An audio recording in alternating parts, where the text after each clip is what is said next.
One of the main perceived barriers of entry to import gaming for many is the language barrier. After all, why buy a game if you're barely able to get past the title screen or figure out where you're supposed to customize your controls, right? Now thankfully, Japanese games have always often used English language menus, so a lot of times navigation will be easy, but that's not always the case. If you step into this corner of the game industry, you will eventually run into Japanese text at inconvenient or even critical times, and this video is made to help you take the first steps to getting around that. Welcome back to Little Akiba Games. I'm Patrick.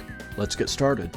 Now, I'm not going to set expectations super high here. The next few minutes aren't going to turn you into some fluent Japanese reader or speaker, only give you a foundation you can build upon in order to gain enough literacy to navigate simple Japanese text in import games, which is really all you need for a surprising number of them. A lot of the work will still fall on you to memorize the characters, and looking at it realistically, that will just take longer than a simple YouTube video can do for you. I'm not even fluent myself, I can just teach you enough to get around some video games, so just try to keep that in mind throughout.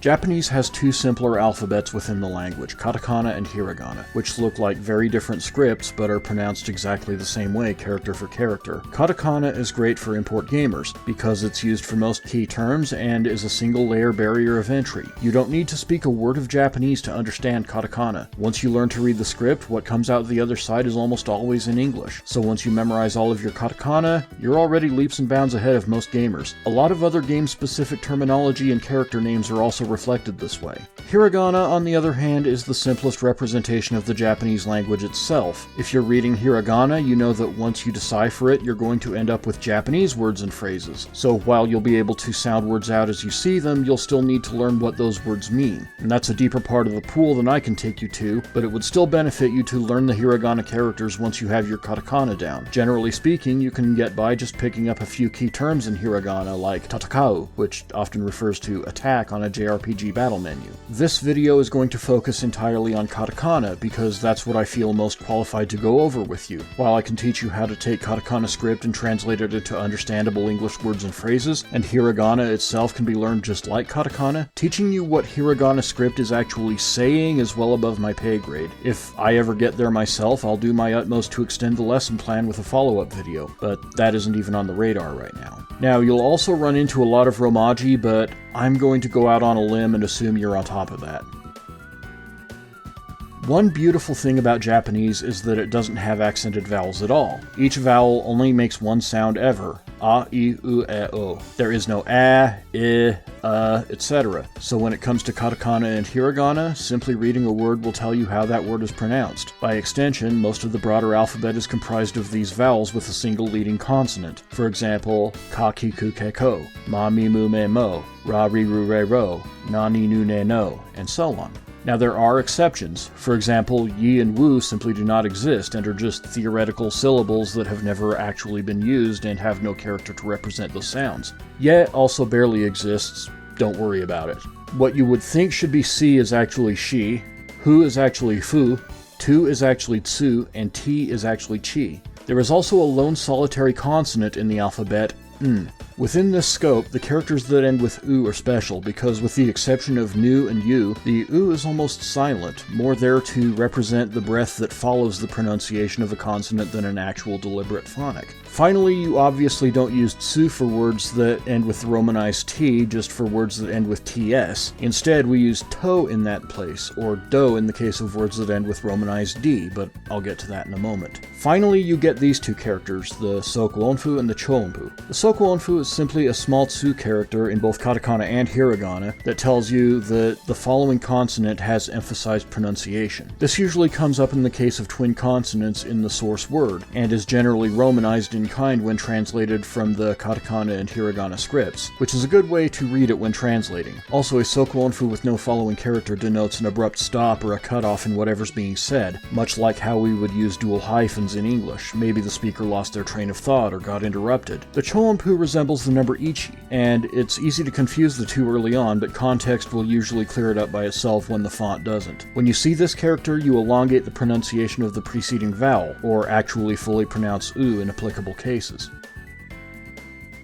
So you may have noticed that the katakana only covers a small handful of consonants, leaving a lot of potential consonant sounds unavailable. That is why we have the dakuten, a little quotation mark looking symbol at the top right of a character, generally indicating that the consonant should be softened in the case of the T and K consonants. For example, ta becomes da and ko becomes go, or roughened in the case of the S and H consonants. Su becomes zu and he becomes bi. Also, I'm just going to say this here because I can't find a better place to put it in this video, but the Japanese S is also effectively a stand-in for words that use the TH pronunciation, which contributed to the confusion about Aerith's name in Final Fantasy VII. Technically, both Eris and Aerith are correct given the katakana used. The H consonant has a second variation, however, the handakuten, which is a tiny circle in the top right of the character. This simply turns the H into a P. There are also very rare cases where I've seen the handakuten used on the R consonant to create the letters la, li, lu, le, lo, but I'm not altogether sure if that's actually a thing or just some niche usage that someone tried to make a thing.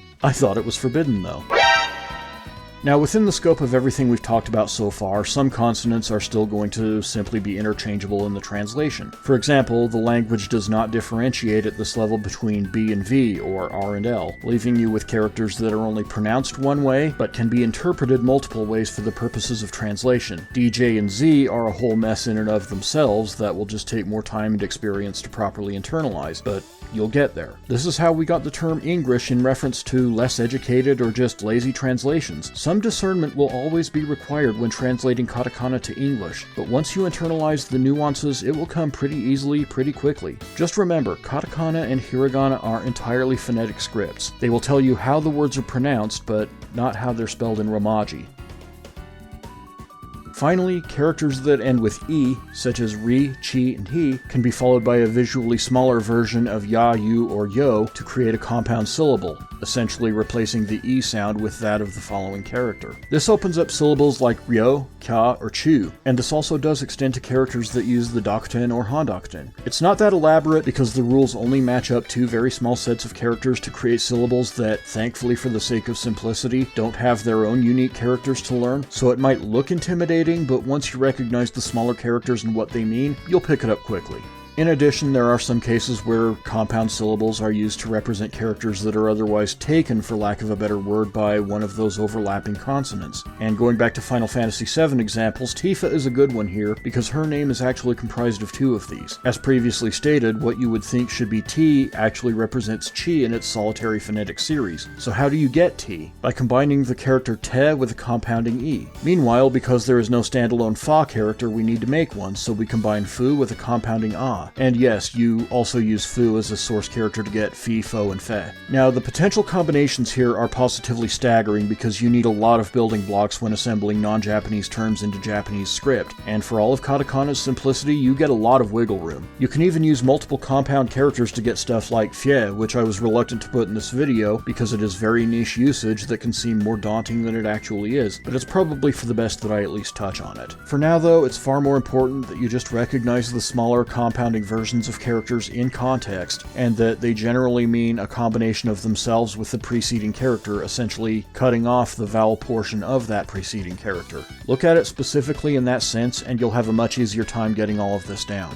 Your homework, if you should choose to follow through on this, is simply to study the katakana tables over at Wikipedia to memorize the characters, and then look within your own gaming libraries, for those of you who already have imports or ROMs of imports, for things that you can translate within your own games. If you don't have any imports to test this out on, then watch some Japanese footage of import games here on YouTube, and just be on the lookout for katakana terms you can recognize, translate, and memorize. Now, I know this was a lot, and I'm not the best at explaining things in the first place, but I just wanted to make this video in some form or another to at least give anyone interested a foundation to build an understanding of katakana upon, and start being able to read key terms in some import games. I certainly don't expect anyone to digest it all in a single viewing, and this video was definitely built with multiple views in mind. I'm also sure there are other people out there doing this far better than I ever could, and if you find your way to them, I encourage it absolutely. If all I really accomplished was opening the door for starting you down on this path, I'm more than satisfied. To the same point, there may not be a sequel to this video, because I honestly believe that this is as far as I can confidently take you in regards to translating text directly. Anything I do moving forward might be more in terms of hiragana and kanji glossaries for specific games or genres, but if you have any questions and I'm in a position to answer them, I'm happy to help. Other than that, you'd probably be best served taking up some kind of educational app like Duolingo or Babbel.